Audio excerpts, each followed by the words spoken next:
کہ آئلی قوانین سے مراد ہے پرسنل لا یا فیملی لا. انگریزی میں جس کو آپ کہتے ہیں وہ اردو میں اس کو آئلی قوانین کہیں گے آپ، عربی میں اس کو احوال شخصیہ کہتے ہیں، یعنی شخصی قوانین بھی اس کو کہہ سکتے ہیں آپ.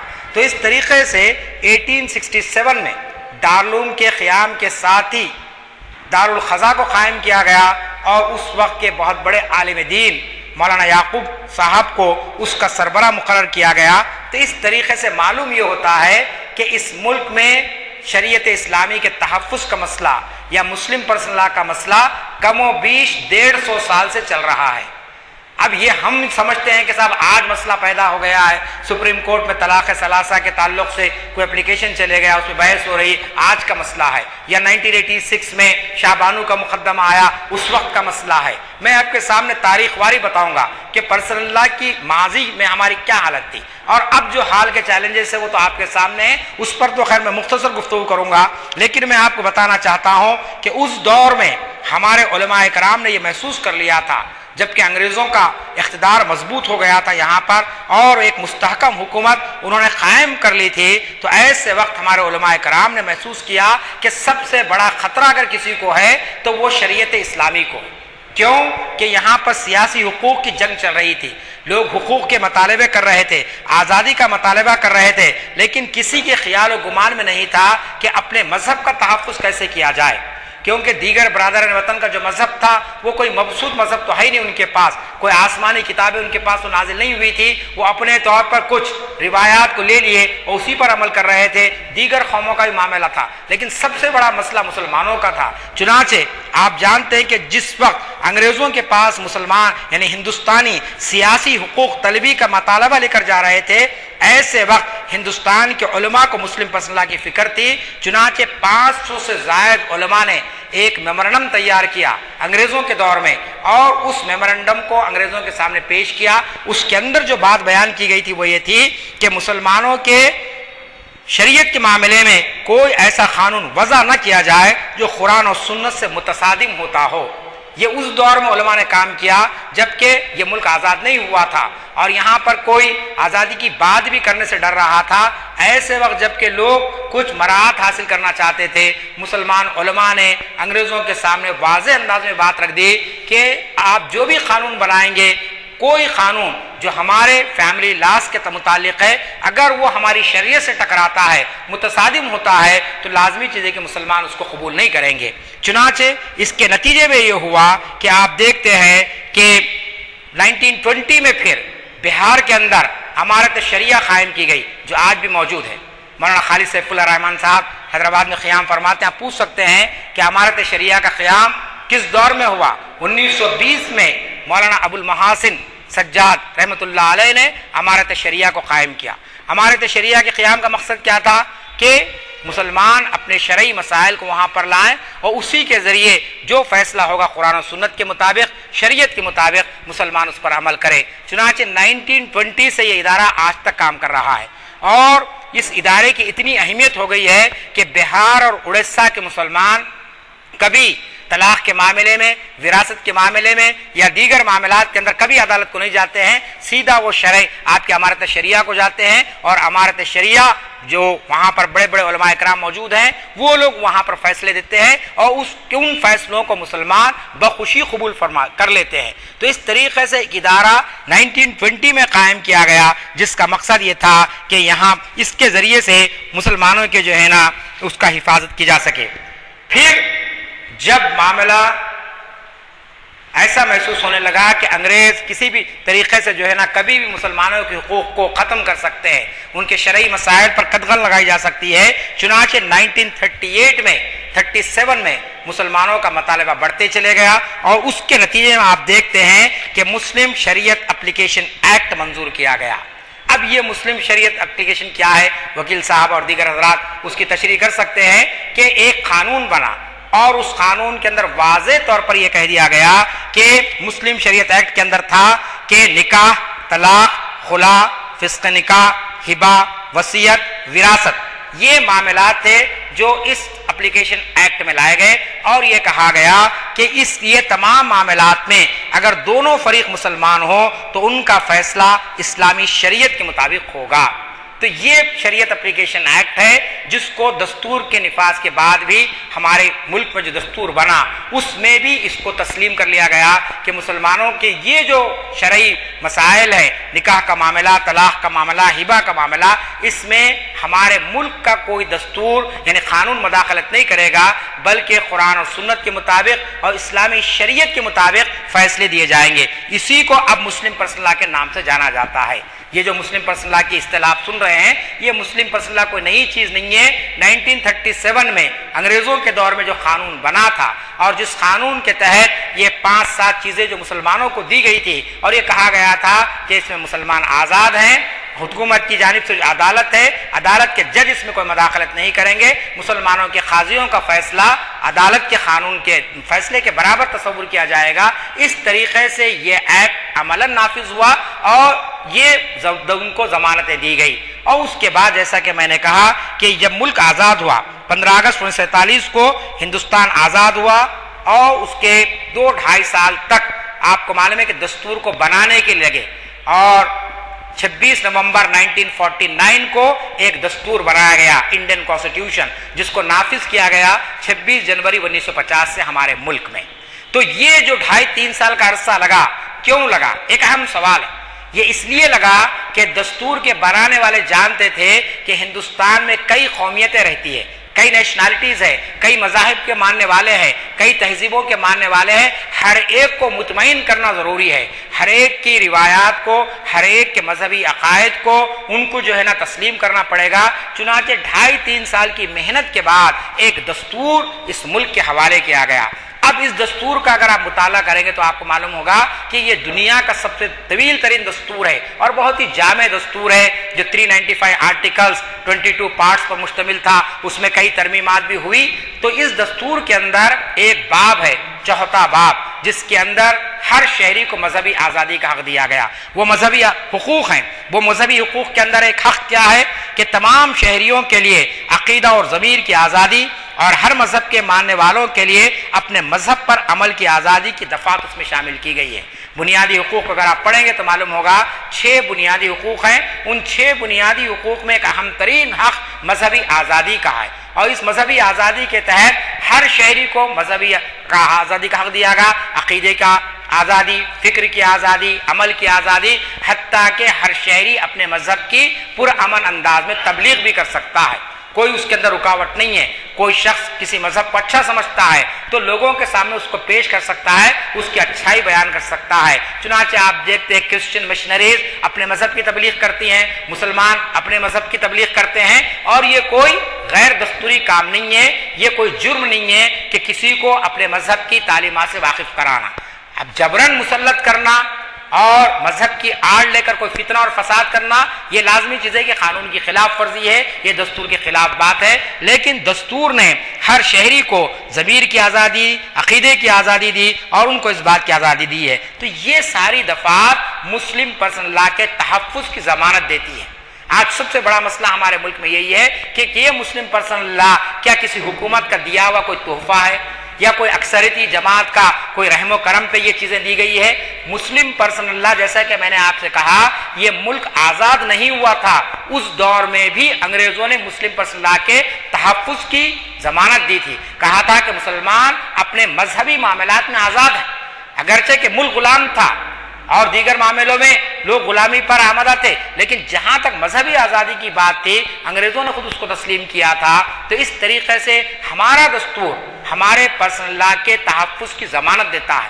آج جتنی بھی ہم گفتگو کر رہے ہیں، اس گفتگو کا لب لباب یہی ہے کہ جس دستور نے مسلمانوں کو جو پرسنل لا کے تحفظ کی ضمانت دی ہے، آپ اس سے چھیڑخانی مت کیجئے، اس میں آپ مداخلت کرنے کی کوشش مت کیجئے۔ مسلمان کوئی ایکسٹرا کانسٹیٹیوشنل مطالبہ نہیں کر رہے ہیں، کوئی ماورائے دستور بات نہیں کر رہے کہ صاحب ہم اس دستور کو نہیں مانتے ہیں، ہم اس کی خلاف ورزی کریں گے۔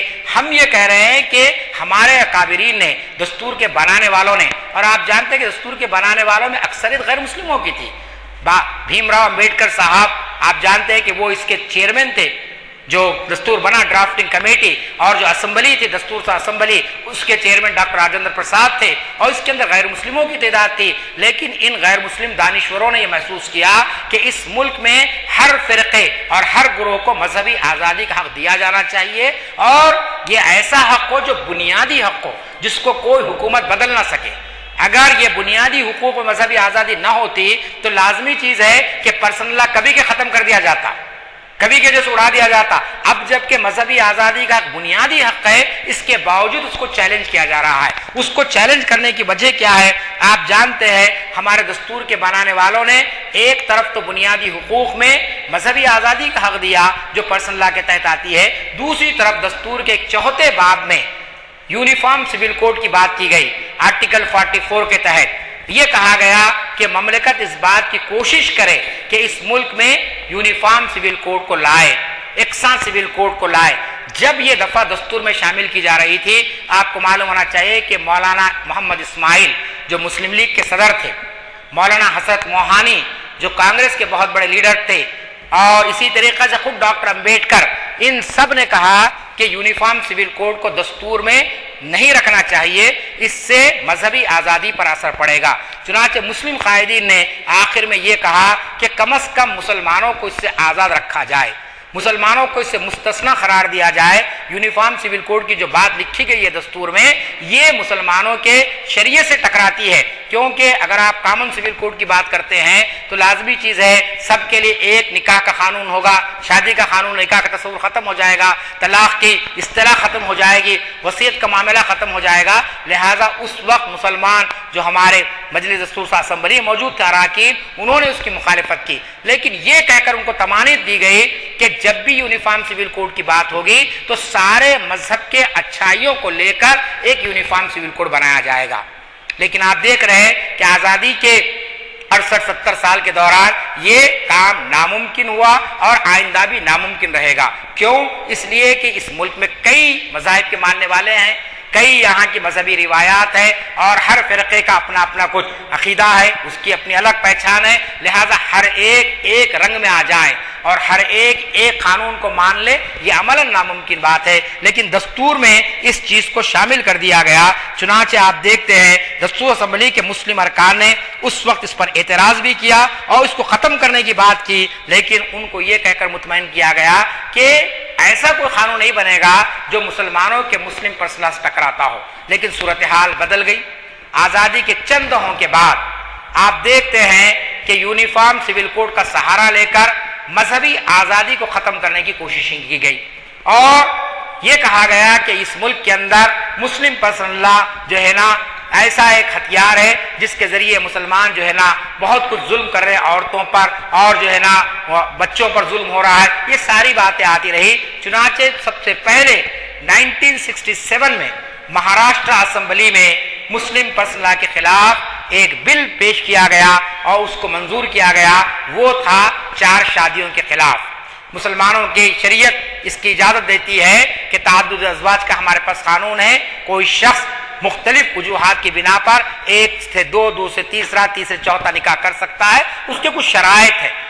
مہاراشٹر اسمبلی میں 1967 میں سب سے پہلی بار آپ دیکھتے ہیں کہ مسلم پرسنل لا کو ختم کرنے کے لیے ایک کوشش کی گئی اور ایک بل پیش کیا گیا اور اس کو منظور بھی کرایا گیا۔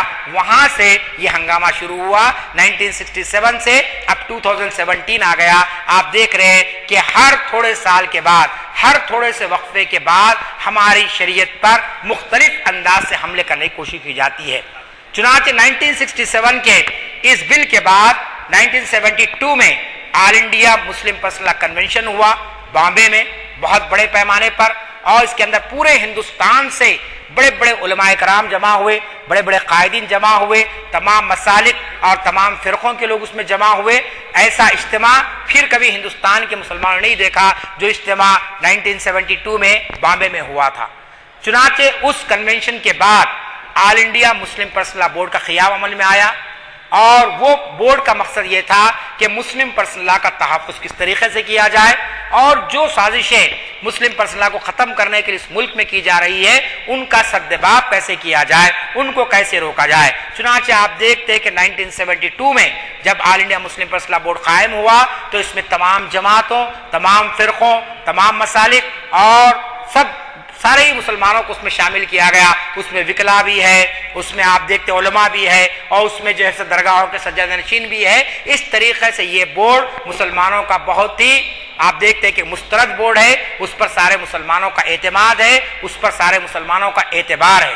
آج جو کوششیں ہو رہی ہے کہ آل انڈیا مسلم پرسنل لا کو ہی بورڈ کو ہی مشکوک بنا دیا جائے۔ آپ اخبارات میں پڑھ رہے کہا جا رہا ہے کہ یہ مسلم پرسنل لا بورڈ نہیں ہے، یہ بلکہ مولویوں کا بورڈ ہے، یہ اپنے طور پر فیصلے کر لیتے ہیں اور ایسے فیصلے کرتے ہیں جس سے مسلمانوں کا کوئی فائدہ ہونے والا نہیں ہے۔ حالانکہ یہ ساری باتیں بالکل غلط ثابت ہو رہی ہے۔ چنانچہ آل انڈیا مسلم پرسنل لا بورڈ جب قائم ہوا، اس نے اس بات کی کوشش کی کہ کسی طریقے سے یہاں پر مسلمانوں کی شریعت کا تحفظ ہو سکے، اور ایکسٹرا سول کوڈ کو روکنے کے لیے مختلف جگہوں سے اور مختلف حیثیتوں سے کوشش کی گئی، اور لیکن اس کے باوجود مختلف اسمبلیوں میں ریاست کے اور مرکزی حکومت کی جانب سے یونیفارم سول کوڈ کو نافذ کرنے کی کوششیں ہوتی رہی۔ جیسا کہ میں نے کہا 1967 میں مہاراشٹر اسمبلی کا بل منظور ہوا، پھر اس کے بعد پورے ہندوستان میں بھی کوشش کی گئی کہ تعدد ازواج پر پابندی لگا دی جائے، ایک سے زائد شادی کرنے پر پابندی لگا دی جائے۔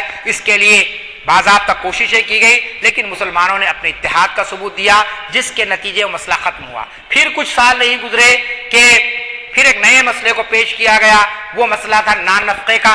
چنانچہ 1986 میں آپ جانتے ہیں کہ شاہ بانو مقدمہ بہت ہی مشہور ہوا۔ اس میں شاہ بانو نامی ایک عورت کو عدالت میں پیش کیا گیا جو 80 سال کی بوڑھی تھی، اور اس نے کہا کہ مجھے نان نفقہ چاہیے اپنے شوہر سے، جس کا نام احمد خان تھا۔ چنانچہ یہ پورے ہندوستان کے اندر ایک ہنگامہ مچا، اور اس کے بعد پھر حکومت کو اندازہ ہوا کہ مسلمان شریعت کے معاملے میں کوئی کمپرومائز نہیں کریں گے، اس سے پورے ملک میں ایک ہیجانی کیفیت پیدا ہو جائے گی۔ چنانچہ پارلیمنٹ میں ایک قانون منظور ہوا، اور سپریم کورٹ کے اس فیصلے کو جو شاہ بانو مقدمے میں آیا تھا اس کو کالعدم قرار دیا گیا۔ یہ ایک مرحلہ طے ہوا 1986 میں۔ 1986 سے آپ دیکھ 2006 میں ٹھیک 30 سال پہلے پھر آپ دیکھیں کہ ایک نیا مسئلہ پیدا ہو گیا ہے کہ گزشتہ سال سپریم کورٹ کے اندر ایک غیر مسلم عورت کا مقدمہ چل رہا تھا جو ہندو کوڈ بل کے تحت اپنا نان نفقہ چاہتی تھی۔ انصاف کا تقاضا کیا تھا؟ انصاف کا تقاضا یہ تھا کہ جو غیر مسلم عورت انصاف کے لیے عدالت میں آئی ہے اس سے انصاف کیا جاتا، بجائے اس کے وہاں ایک نئی بحث چھیڑ دی گئی کہ غیر مسلم عورت کا تو معاملہ اپنی جگہ پر ہے، لیکن مسلم عورت پر بھی ناانصافی ہو رہی ہے، مسلم عورت پر بھی ظلم ہو رہا ہے، لہذا اعداد و شمار جمع کیے جائے۔ اور حکومت سے یہ پوچھا گیا کہ مسلمانوں کے جو طلاق ثلاثہ کا مسئلہ ہے اس میں آپ کی کیا رائے ہے؟ آپ غور فرمائیے، کوئی مسلم عورت یا کوئی مسلم مرد عدالت کو نہیں گئے، ایک غیر مسلم عورت گئی اپنے معاملات کو حل کرنے کے لیے۔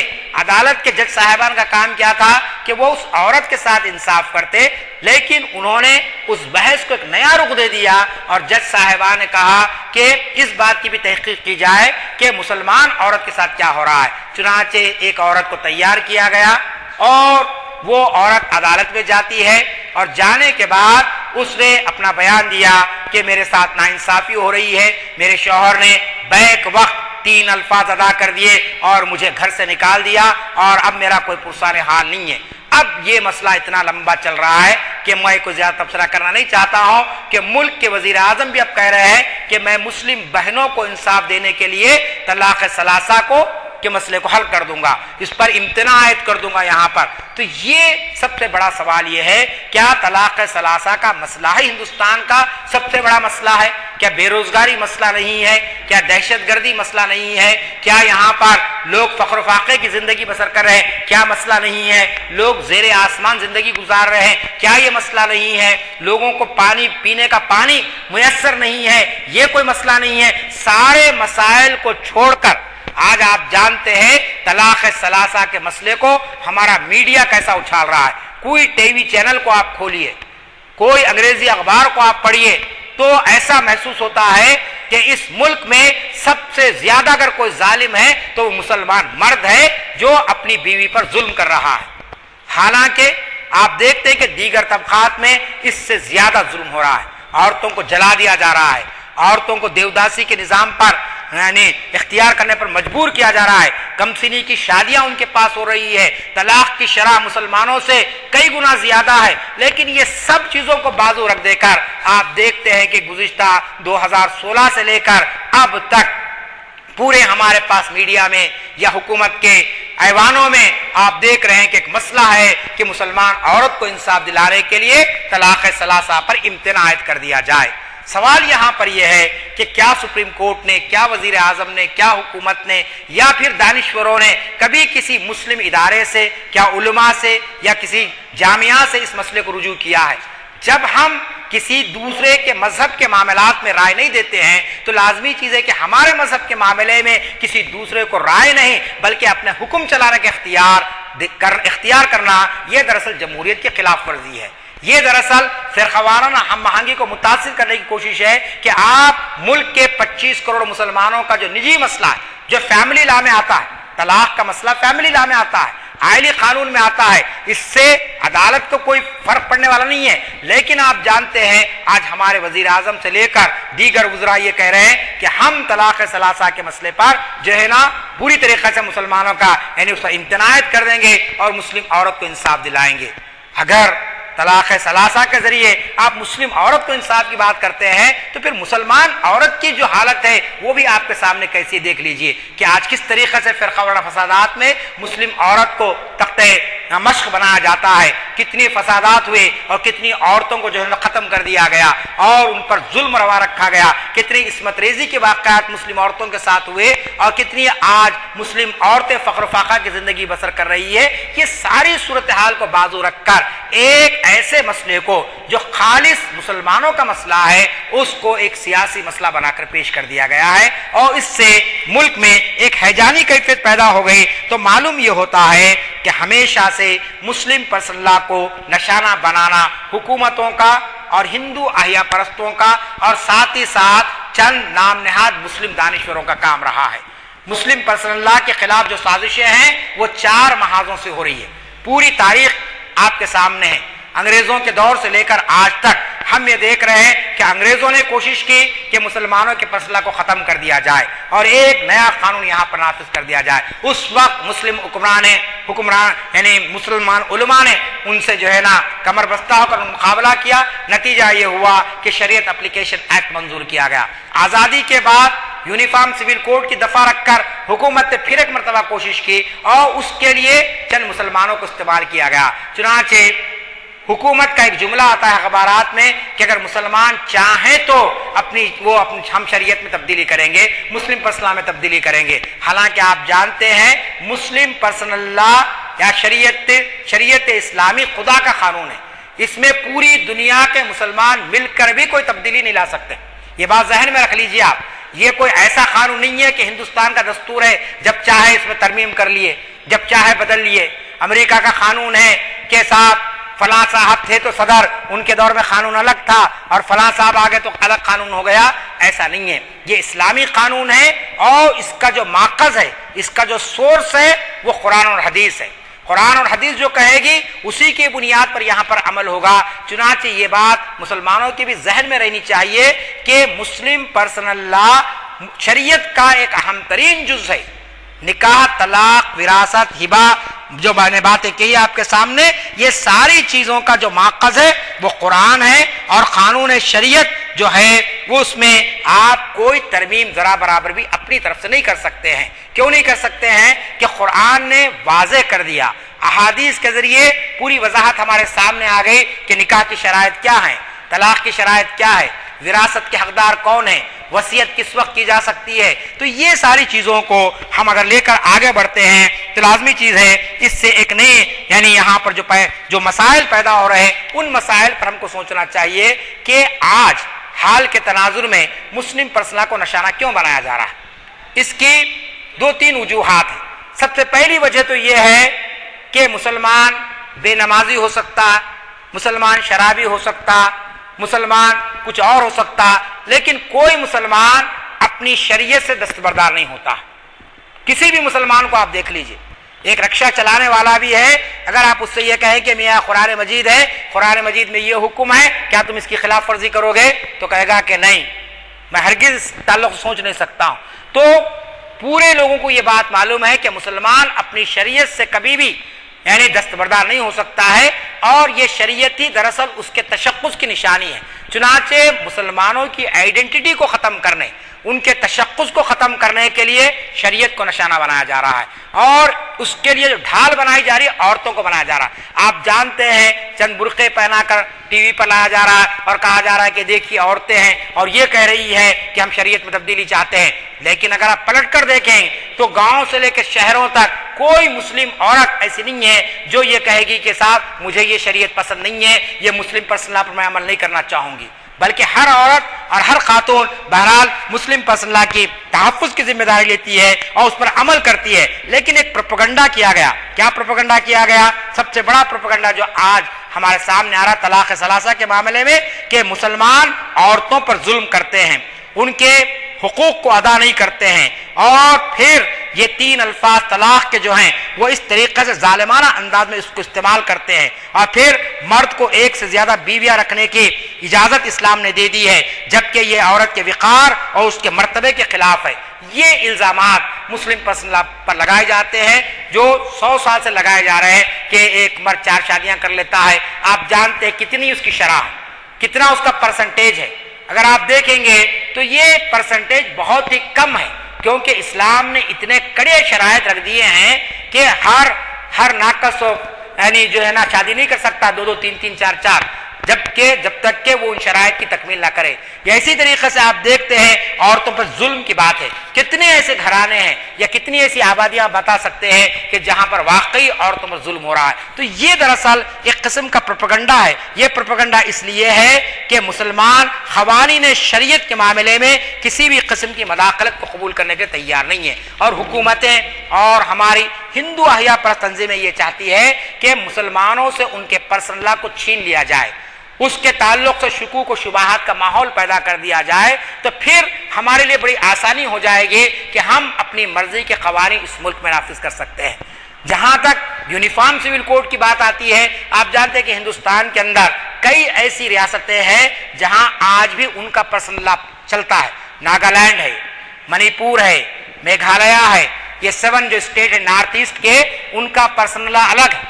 ان کے پرسنل لا پر کبھی گفتگو نہیں ہوتی ہے، پر جب گفتگو ہوتی ہے تو صرف مسلمانوں کے پرسنل لا پر ہوتی ہے۔ کیوں؟ اس لیے کہ وہ لوگ وہ ہیں جو یہ ڈکلیئر کر چکے ہیں کہ اگر آپ نے ہمارے پرسنل لا پر بحث چھیڑی تو ہم ہندوستان سے الگ ہو جائیں گے، ہم رہیں گے نہیں ہندوستان۔ تو اس وجہ سے، اس ڈر سے اور اس خوف کی بنیاد پر کبھی ان علاقوں کے پرسنل لا کے تعلق سے گفتگو نہیں ہوتی ہے۔ ہندوستان میں کئی ایسے قبائل ہیں جو آج بھی ان کے اپنے رسموں کے مطابق وہ لوگ اپنے فیصلے کرتے ہیں۔ آپ کئی علاقوں میں چلے جائیے، ان کی اپنی پنچایتیں ہیں، ان پنچایتوں کی بنیاد پر فیصلے کیے جاتے ہیں۔ وہ ساری باتوں پر تو حکومت کی توجہ ہے، نہ میڈیا کی توجہ ہے، سارا زور مسلمانوں کی شریعت اور مسلمانوں کے پرسنل لا پر لگایا جاتا ہے۔ تو اس کے معنی یہ ہو جاتے ہیں کہ یہ ایک بہت بڑی سازش ہے۔ اس سازش کو سمجھنے کی ضرورت ہے۔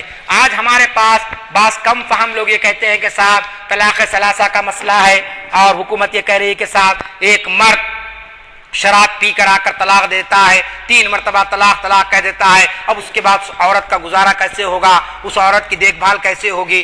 تو آپ یقین جانیے اس کی کسی نے تائید نہیں کی کہ کوئی شراب پی کر آ کر ایک دم ایک وقت میں 3 طلاقیں کہہ دے۔ طلاق دینے کے طریقے ہیں، اگر آپ کتابوں کو پڑھیں گے تو آپ کو معلوم ہوگا کہ یہ مسلمانوں میں بہت ہی غلط رواج ہو گیا، ایک ہی وقت میں 3 طلاقیں کہہ دینا۔ اصل میں جو طلاق کا طریقہ ہے میں آپ کو بتانا چاہتا ہوں کہ احسن طریقہ طلاق کا کیا ہے۔